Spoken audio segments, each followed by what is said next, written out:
Oh god, when the hell did I upload that video that I'm said I'm going to do a recap of a 3rd year anniversary event? Oh god, it's a week ago. And oh god, the NT update is gonna come out in 2 days. Oh well, let's just get this over with quickly. Anyway, after I got some headache for the last 2 weeks, I finally recovered since like last Thursday. And by that time, Yuna has already coming out to the arcade, so yeah, Yuna Moveset video was my priority. So yeah, that's why this video got delayed for so long. But on the bright side, I can make this video come out right before the update to the NT, so that was at least something. And because of that, I'm gonna go to the NT update first, and then recap everything else in the 3rd year anniversary event. Anyway, on this November 22, what the hell do we got here? Aside from free edition for Japan, which I'm gonna talk about it really soon, there's only a 2 big thing we got here. First is a character adjustment, which includes the Cloud rework, which I already got a moveset video here. And the Cloud main out there, say goodbye to your 1000 damage dunking move, and also spamming full damage army slash over and over too.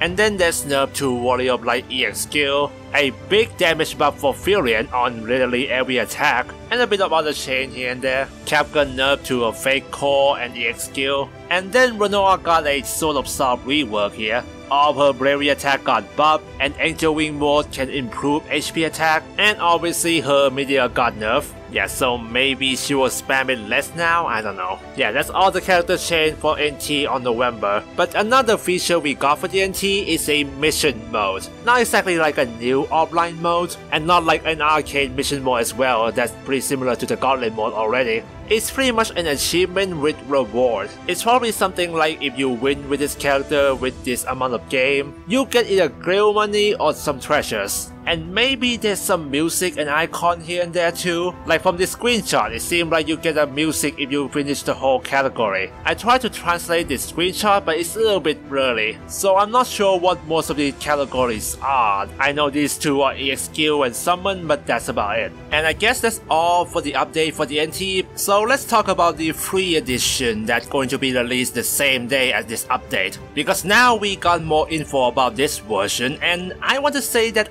I don't think that Dissidia is actually going free that much. What I mean by that is because the free edition is really limiting even on the multiplayer side. In terms of mode, there's some restriction here and there. You can do story mode, you can access to the treasure, which is basically a free gacha. A gauntlet mode and a free battle is still there, but it's only limiting to the basic gauntlet battle. And by basic, I mean the normal gauntlet mode where you can pick any character you want. And by any character you want, I mean any character you want in the rotation, and by rotation, I mean only 4 characters. Each rotation, which lasts about a week, will have 1 character for each class: Vanguard, Assassin, Marksman, Specialist, whatever. And by the way, for first week, we got Cloud, Sedan, Terra, and Van. Get ready to see these 2 in the role ranked a lot. And you know, aside from the very limiting character roster you have, it also means that if you want to wait for your main to come back in the rotation, you're gonna have to wait for a long time. Unless you want to main a specialist, because you know, it's only have 5 or 6 characters there. Although I don't think the DLC character going to be in the rotation though. And yeah, you can buy each character individually, but let me say this again. Unless you only care about 1 or 2 characters, you better go buy the full game when it's on discount. And also, these free editions still require PS Plus, by the way. Yeah, you still need those, so it's not like you get any discount from that. Although, if you really want to focus on a few characters, and want to test out the character without buying them first or wait for rotation, apparently every character is available in the training mode. At least you can do some mock battle there and test out who do you like. And that's it for the free version. Again, if you want to play that, you can make a Japanese PSN account. But if you want to play online with your region, make sure you use your region PSN to play the game. So yeah, the reason why I said they don't really go free that much is because I feel like they still want to keep the NT version up and running. And it's not like they're adding much to the arcade or NT version as much yet to justify the full-fledged free version of the game, which is why the free edition is so limiting. I mean, it still advertises the game and it's gonna increase the player base, which is a good thing for us, but I don't think that it's gonna be something that drastically change the game and player base yet. Maybe sometime in the future, but I don't think the launch of free version gonna be that time. Anyway, let's move on to the recap of the whole 3rd year anniversary event then. But this thing is 9 hours long, so I probably gonna miss something there. The first 7 hours of the stream is mostly for the national tournament. I only watch it fully when it's at top 8. And obviously, as someone who really enjoyed this game, I enjoy watching this. Though I would prefer seeing less terror in this tournament though. Media is freaking everywhere. That thing will get 10 more nerfs and it still will never die. But the highlight has to go with this guy, the Boss level 99, which is one of the best bossmen out there. He and his team was already an oddball in this competition, with no marksman on their team at all. Their first game at top 8 didn't go well for them, they lose pretty quickly there. But the second game they pulled their freaking trump card, and Boss level 99 decided to use Knight. A freaking counter HP attack Knight. This kind of stuff is way off the freaking meta.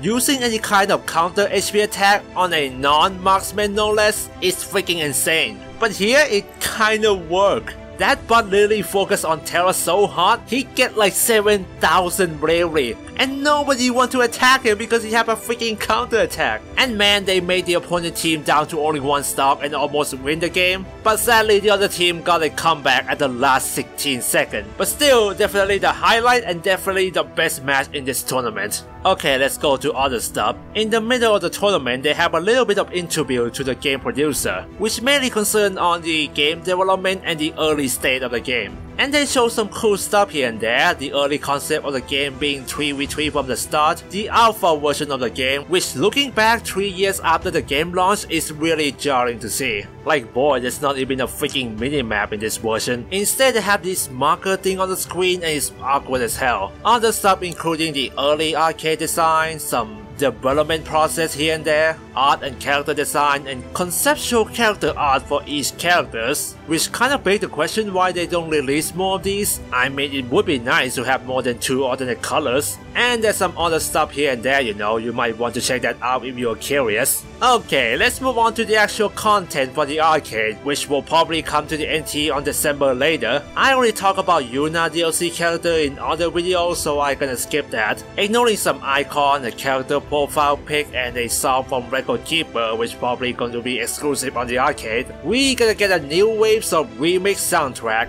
A few months ago, we got around 8 new soundtracks from the song of Final Fantasy 1, 3, 4, 7, 9, 11, 13, and 14. So this time they pretty much released all the songs from the remaining game, like from 2, 5, 6, 8, 10, 12, 15, and even Tactic and Type 0. You can go to the stream and listen to that. The song is around 9 hours mark. All the big stuff we got is a new stage actually, which I didn't expect it at all. But it's not from any other mainline Final Fantasy game. It's basically the original stage from the NT. It's named Final Battlefield, but let's face it, we're gonna call it Final Destination, because it's basically that, a very plain stage with only a few obstacles. I mean, the Promised Meadow is kinda like that, but it still have a little bit of low and high ground here and there. This one is a lot bigger and literally have no hills at all. Obviously, this stage is taken from the final boss Shenryu with the NT, and the transition is a little bit of blue and red light from Materia and Spiritus. Kinda wish for more though, I guess with something like their symbol on the sky or something. But regardless, it's pretty neat I guess. And then finally we go to the character change. There's some general change for most characters here and there, like a surge HP attack, or a target AoE HP attack as I like to call it. Most of them got nerfed by increasing their recovery frame, basically make them more punishable, but some of them got buffed like Squad Ultima apparently. But for each character specifically, we got 4 characters and it's all villain, and definitely all 4 of them overall got buffed.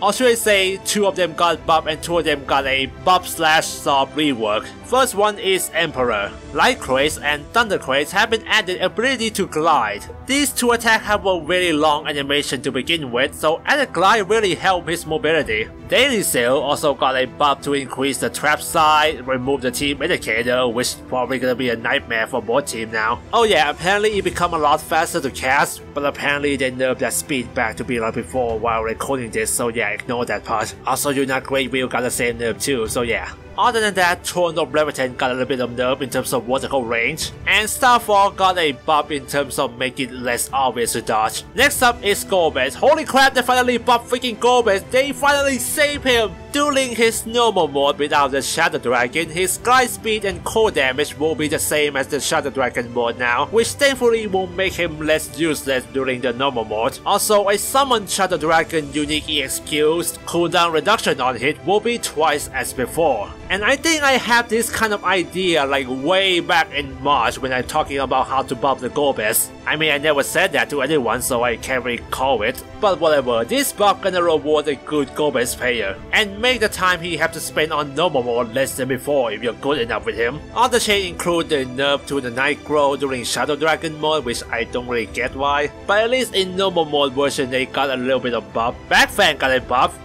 I don't know why, but thank you I guess. And there's some little bit of change for his aerial bravery attack. Next two character is a buff slash soft rework I'm talking about. Artemisia, wow, really all her bravery attack got changed, so I'm not gonna talk about all of them specifically. But the chain that all of these attacks generally have is revolved around the chain to her unique mechanic, Malfisium. Before, Malfisium buff only increased the base damage to her bravery attack and that's about it. But now for every level of Malfisium, it also reduced the startup frame for each attack. Or sometimes increase other things like hitbox size, decrease shot time, increase range, etc. This basically means getting Malfisium buff for Artemisia gonna be matter a lot more than before. Some other chain including a hitbox chain to a health judgment, her EXQ Maelstrom have the same priority as HP attack now, and then the same chain to her aerial attack as Golbez. The last one is Comronot. Oh sorry, I mean Caramel Nuts. The soft rework he got mainly concerned his Elemental Blade buff. Now, landing the last hit of any Elemental Blade attack, whether that attack is a buff version or not, will extend the duration of all his currently active Elemental Blade buff by 5 seconds. So what does this mean? It basically means he gets rewarded the more Elemental Blade buff he has. And the more attack you land, the longer your buff will last, so that's more reward for you.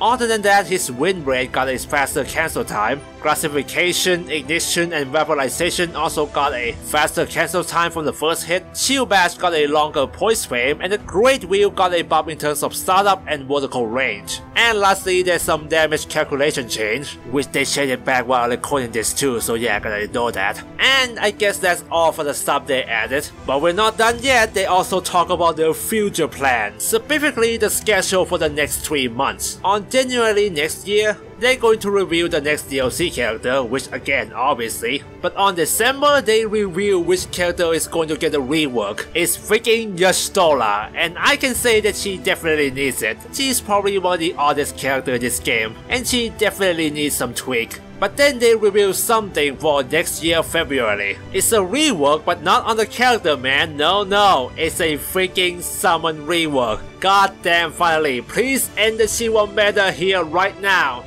Or I guess 3 more months, but whatever, just please do it. And boy, that's all for the recap. I ignore some stuff like merchandise here and there because you know you're not gonna get that anyway. But overall, this 3rd year anniversary, I would say is not as good as the first one, but I would say it's a bit better than the 2nd year anniversary, but it's mostly due to the technical difficulty they have in the 2nd year. In terms of content, we got a decent amount of them, but really nothing too drastic aside from Yuna and the NT free edition. I still have to wait for the mission mode though, because that is the thing that I'm curious the most. So yeah, if this video coming out in time, we'll see if that mission mode actually worth anything. Anyway, that's about it, and see you guys next time.